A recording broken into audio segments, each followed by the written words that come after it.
You came here to listen, and I am here to speak to you. However, it is necessary that between you and me exists a communion of souls.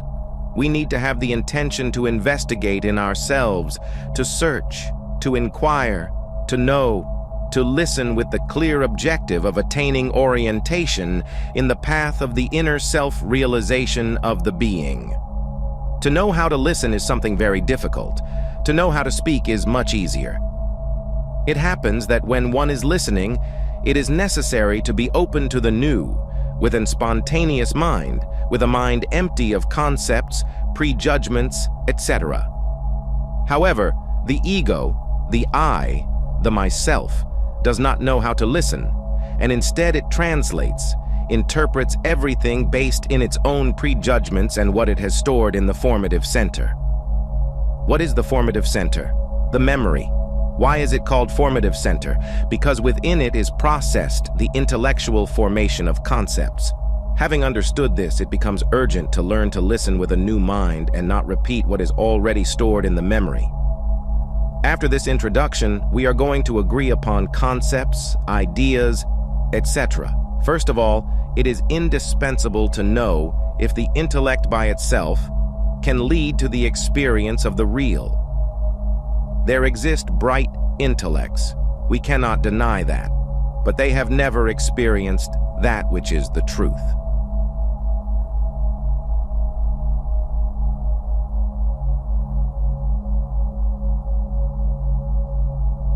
Let us think a bit about the sensual mind that we utilize daily. I would say that the sensual mind elaborates its concepts with the data brought by the five senses, and with these concepts, it forms its reasoning. Observing things from this perspective, it is obvious that the subjective or sensual reasoning has as a foundation the external sensory perceptions, and because its function is based exclusively on the data brought by the five senses, undoubtedly, that mind will not have access to what is outside of the vicious circle of the external sensorial perceptions. That is obvious. That mind is unable to know about the real, about the mysteries of life and death, about the truth, about God, etc. Because where could it get that information if the only source of nourishment it has is the data brought by the senses? Obviously, it cannot know what comes from the heights. In this moment, it comes to my memory something very interesting. In the time of the Egyptian splendor, there was a congress in Babylon. People came from Assyria, Egypt, Phoenicia, etc. It is clear that the theme was interesting. They wanted to know, based in mere analytical discussions, if the human being does or does not have a soul. Obviously, at that time, the five senses were already degenerated. Only in this way we can explain why those people selected that theme as the reason for their congress. In other times, that congress would have been ridiculous.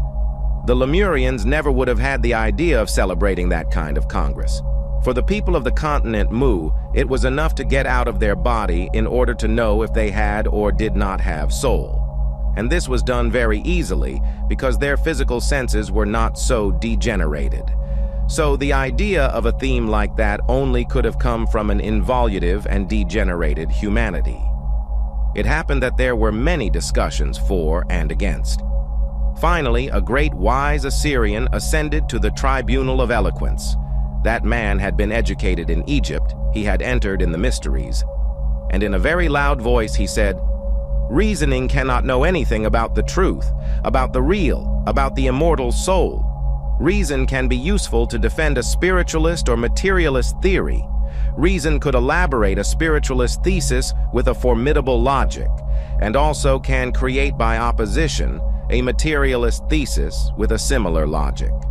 So, the subjective and sensual reason nourished with the data brought by the five senses can create spiritualists or materialists' theses. Therefore, reason is not something on which we can rely. There exists a different sense. This is the one of the instinctive perception of the cosmic truth, is a faculty of the being. But subjective reasoning cannot truly give us information about the real. The sensual reasoning cannot know about the mysteries of life and death. In that way spoke the man, and he explained to the proud, "With your reasoning you cannot know anything about the truth, about the soul or the spirit. The rational mind cannot know about that." Well, that man spoke with great eloquence, and afterward he distanced himself from any scholasticism. He preferred to leave the subjective rationalism and to develop in himself the aforementioned faculty that is known under the name of instinctive perception of the cosmic truths, a faculty that humanity once had, but it became atrophied as the psychological I, the myself, the one self, unfolded. It is said that this great wise Assyrian, educated in Egypt, detached himself from every school and went to cultivate the land and to trust exclusively in the prodigious faculty of the being known by the name of instinctive perception of the cosmic truths. However, let us go a bit further. There is a mind that differs from the sensual mind. I am talking emphatically about the intermediate or mystical mind. In the intermediate mind, we find religious beliefs. Obviously, the data brought by religions have their place in the intermediate mind. Finally, there exists the inner mind. The inner mind by itself and in itself works exclusively with the data brought by the superlative consciousness of the being. The inner mind could never work without the information that is brought by the inner consciousness of the being. These are the three minds. In the Gospels, the sensual mind with its theories and other elements is known as the leaven of the Sadducees. Jesus, the Christ, advises us, saying, "Take heed and beware of the leaven of the Sadducees." That is to say, of the materialist and atheist doctrines like the Marxist dialectic. Doctrines such as that correspond exactly with the leaven of the Sadducees. However, the Lord of Perfection also advises us about the leaven of the Pharisees. The leaven of the Pharisees is related with the intermediate mind. Who are the Pharisees? They are those that go to their temples, schools, religions, and sects, etc., so everybody can see them. They listen to the word, but do not perform it in themselves. They are like the man that watches himself in a mirror and then leaves. They just attend to their rituals so everyone can see them, but they never work on themselves, and that is really serious. They are happy with mere beliefs and do not feel interest for the inner transformation, so they lose their time miserably and fail. Let us get away from the leaven of the Sadducees and Pharisees and consider how to open our inner mind. How can we open it? By knowing how to think psychologically. In that way is the inner mind opened. The inner mind works with the data brought by the superlative consciousness of the being. Thanks to this, one experiences the truth of the different phenomena of nature. With the inner mind opened, we can speak about the law of karma not based on what is said by others, but by our direct experience. With the inner mind opened, we are prepared to speak about reincarnation, or about the law of the eternal return of everything, or about the law of soul's transmigration, etc., but not based on what we have read or what we have heard from some authors, but in what we have experienced in reality and directly. That is obvious.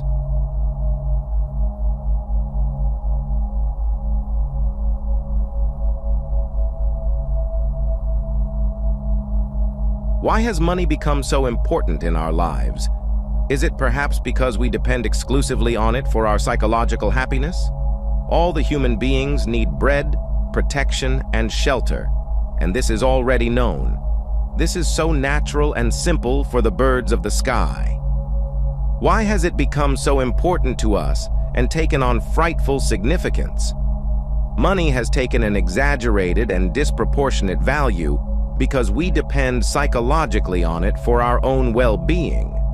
Money nourishes our personal vanity, confers social prestige, and gives us the means to reach power.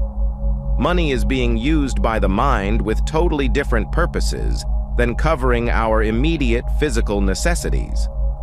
money is being utilized for psychological purposes. That is why money has taken an exaggerated and disproportioned importance. We need money in order to have bread, protection, and shelter, that is obvious. But when money becomes a psychological necessity, when we use it with other purposes, when we depend on it in order to attain fame, prestige, social position, etc., then money assumes in the mind an exaggerated and disproportioned importance, and from this originates the fight and the conflict in order to possess it.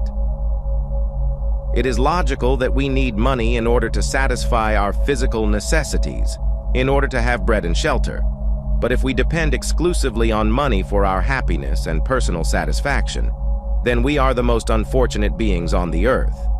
When we comprehend profoundly that the only objective of money is to bring us bread, protection, and shelter, then we put towards it a spontaneous limitation, and the result is that money does not assume within us the over-exaggerated importance that it has when it becomes a psychological necessity. We need to comprehend profoundly the true nature of sensation and satisfaction. The mind that wants to comprehend the truth has to be free from those obstacles.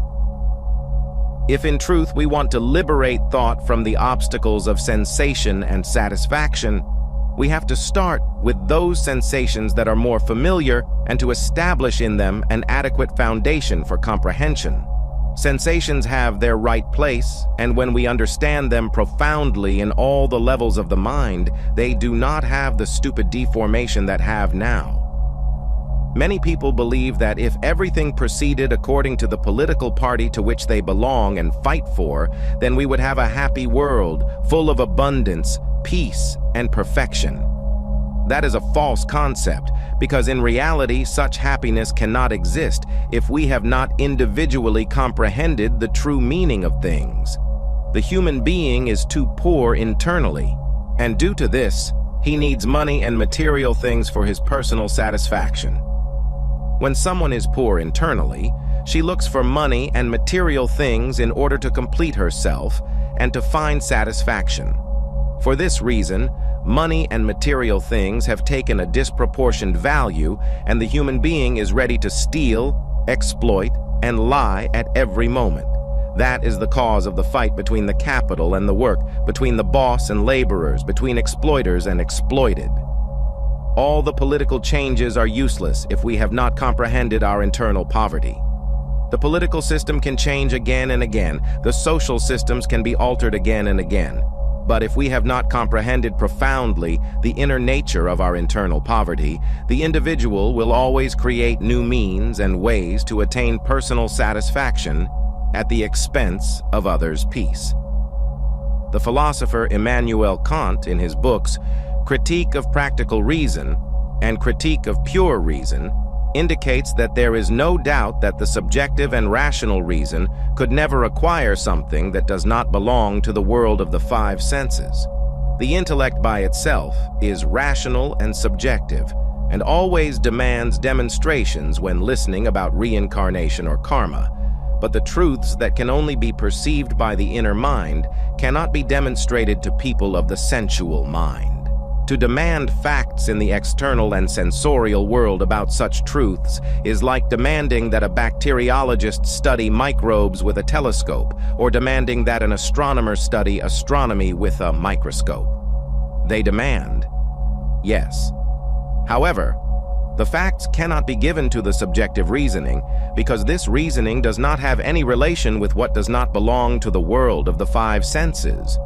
Themes like reincarnation, karma, life after death, etc., are exclusively for the inner mind, never for the sensual mind. It is possible to demonstrate to the inner mind, but first of all, the candidate has to have opened his inner mind, otherwise how could we demonstrate anything to that person? Impossible, is it not? We need money in order to cover our immediate physical necessities, but unfortunately the necessity is transformed into greed.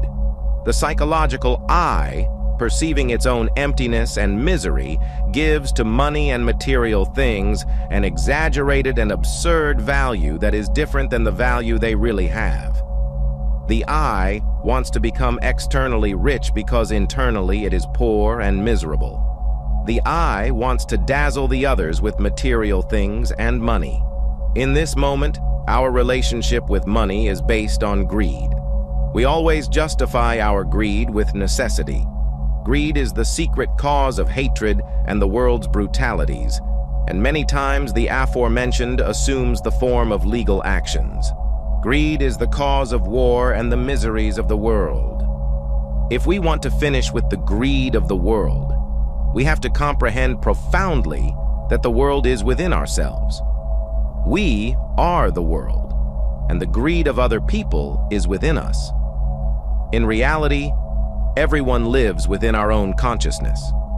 The greed of the world is within the individual, and only by eradicating the greed that we carry within is it possible to end the greed of the world.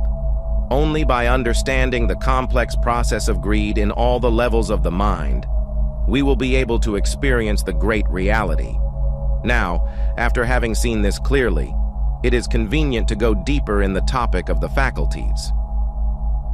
The intellect by itself is one of the crudest faculties in the levels of the being. If we want to do everything with our intellect, we will never capture the cosmic truths. Undoubtedly, beyond the intellect, there exists another faculty of cognition, and I am pointing emphatically at the imagination. This faculty has been greatly underrated, and some even call it the crazy of the house. This is an unjust title, because if this faculty did not exist, the tape recorder, the car, the train, etc., would not exist either. The wise man that wants to create an invention first has to imagine it and then project that image onto paper. The architect that wants to build a house has to imagine it first and later project it into a plan. Therefore, the imagination is what allows the creation of an invention. It is not something despicable. Are there two kinds of imagination? We cannot deny that. We could call the first one mechanical imagination, and this kind of imagination is fantasy itself, which is formed by the scraps of the memory, and it is even prejudicial. However, in truth, there exists another type of imagination. It is the intentional imagination, that is to say, conscious imagination. Nature itself possesses imagination, and that is obvious. If there were no imagination, all the creatures of nature would be blind. However, because this powerful faculty exists, then perception exists, and the image is formed in the perceptive center of the being, or center for the perception of the sensations. The creative imagination of nature has originated the many existing forms. In the time of the Hyperboreans and Lemurians, the intellect was not used, but rather the imagination. At that time, the human being was innocent, and the marvelous spectacle of the cosmos was reflected within his imagination as in a crystalline lake. That was another kind of humanity. Today, it is painful to see that people have even lost their imagination. That is to say, this faculty has degenerated frightfully. It is possible to develop the imagination, and this can take us far beyond the sensual mind. This can lead us to psychological thought. Only psychological thought can open the doors of the inner mind. If one develops the imagination, one can learn to think psychologically. Imagination, inspiration, and intuition are the three mandatory paths of initiation. But if we remain bottled up within the sensory functions of the intellect, it is impossible to ascend the staircase of the imagination, inspiration, and intuition. I do not want to say that the intellect is useless. I am far from that affirmation. What I am doing is clarifying concepts. Every faculty within its orbit is useful. A planet within its orbit is useful, but out of its orbit, it is useless and catastrophic. The same happens with the faculties of the human being. They have their orbit. It is absurd to take sensual reasoning out of its orbit because then one falls into materialistic skepticism. Why are many students of pseudo-esotericism and pseudo-occultism always fighting against doubts? Why are so many students going from school to school and finally reaching the old age without having attained anything? Through experience, I have observed that those who remain bottled up in the intellect fail. Those that want to verify the truth with the intellect fail because they make the same mistake as wanting to study astronomy with a microscope or wanting to study bacteriology with a telescope. If we want each faculty to be in its orbit, it is obvious that we have to reject the doctrines that are called the leaven of the Sadducees and Pharisees and to learn to think psychologically. However, this is not be possible if we remain bottled up in the intellect. So it is worthwhile to start ascending on the marvelous stairway of the imagination and then ascend to the second step, inspiration, and finally we will reach intuition.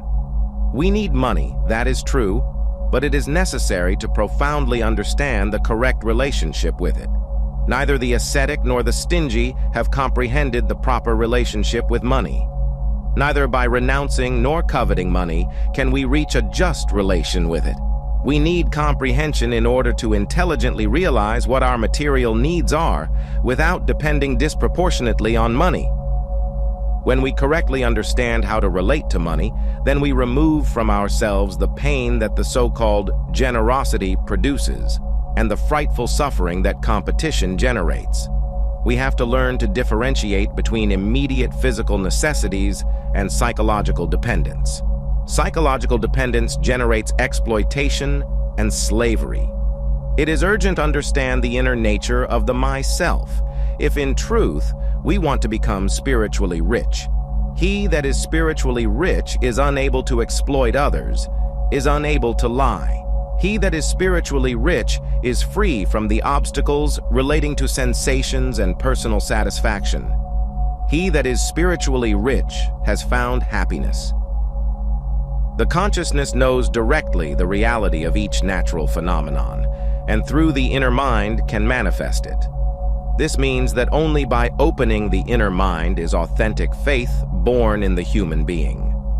Observing this aspect from another angle, we will say that materialistic skepticism is the peculiar characteristic of ignorance. There is no doubt that the illustrious ignorant ones are skeptics, 100%. Unfortunately, there exists the tendency to confuse belief with faith. Even if it seems to be paradoxical, we will emphasize the following. He that has true faith does not need to believe. Authentic faith is living wisdom, exact cognition, direct experience. For many centuries, faith has been confused with belief, and now it takes a lot of work to help people comprehend that faith is true wisdom and never vain beliefs.